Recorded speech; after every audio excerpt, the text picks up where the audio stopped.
Hey guys, welcome back to the Parkerverse. This week, I bring you guys the very first home screen setup for the Sword Art Online series. This is going to be another one in my series on how to customize your home screen like a pro. A series where I show you how you can easily and quickly get these stunning minimalistic setups on your Android phones. So if you haven't already, make sure you check out the previous episodes. And following that format, I'm going to show you how you can take a basic home screen setup and turn it into something like this.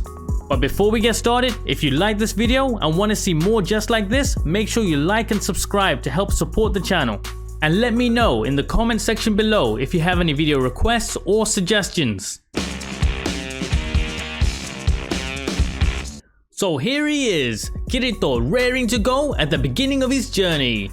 And with this setup, I've made sure to incorporate SAO's Nerve Gear UI menu as a direct replacement to the standard app drawer. So make sure you stick around to see how it all works. This setup will be running Nova Launcher using KWGT widgets, and to complete the look, I'll be using the Hex installer for system-wide customization. The link for these and everything else that you're going to need are going to be in the description below. Now, as a quick note, if you want that full screen edge-to-edge look for your home screen setup without those ugly signal bars, then make sure you disable the notification bar within Nova Launcher settings.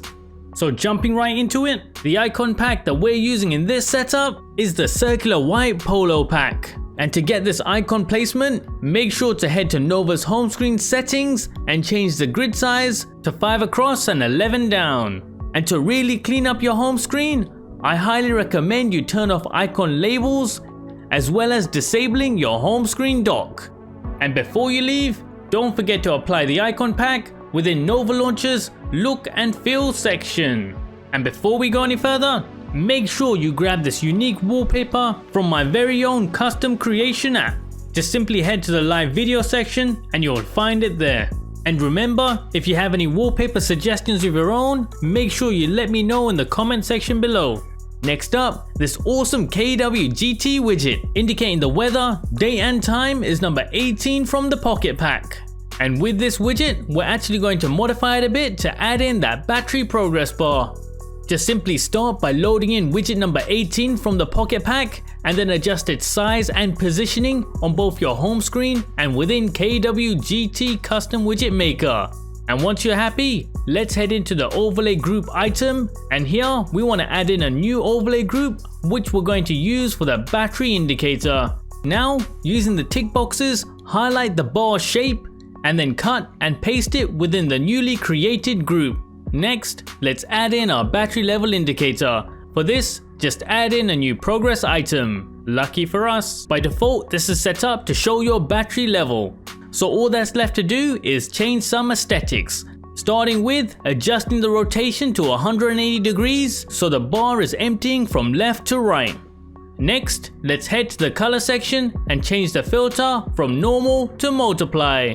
This is going to make it so only sections of the progress bar that overlaps with other widget items is visible. So make sure to adjust the size of the progress bar to perfectly overlap the original widget shape. And finally, just change the progress bar color to match the code that I'm showing on screen. And for those of you who want to take things a step further and create dynamic color changing battery bars, make sure you check out my super quick guide in the top right corner. Next up, the SAO UI menu. This comes courtesy of the SAO launcher. Sadly, this is no longer available on the Play Store. However, I've managed to grab a copy of the APK, which is linked in the description below for you guys. Just simply install the app and make sure to allow it the permissions that it needs in order to work properly. And once done, you can trigger the UI by swiping in from the top left of your screen.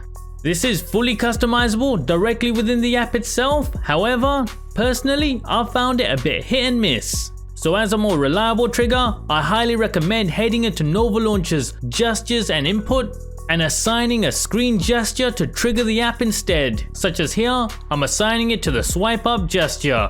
The SAO launcher does have a pro feature related to Google Maps. However, as it's no longer linked to the Google Store, this does not work. So feel free to disable the map section within the app options. And as a final tip, if you're like me and you're looking to replace your app drawer with this UI, remember to assign your favorite apps to this equipment screen with a tap, and to replace them, simply long press. And wrapping up this setup, we're using Hex Installer. This is going to give you a nice AMOLED friendly black backdrop with colors matching the theme splashed across the whole system, including the notification panel. Just use the color codes that I'm showing on screen. And alternatively, you can get a similar result using the app OneShade. If you like this video and want to see more just like this, make sure you like and subscribe to help support the channel. And if you have any theme suggestions or requests, feel free to leave them in the comment section below. See you next time on Into the Parkerverse.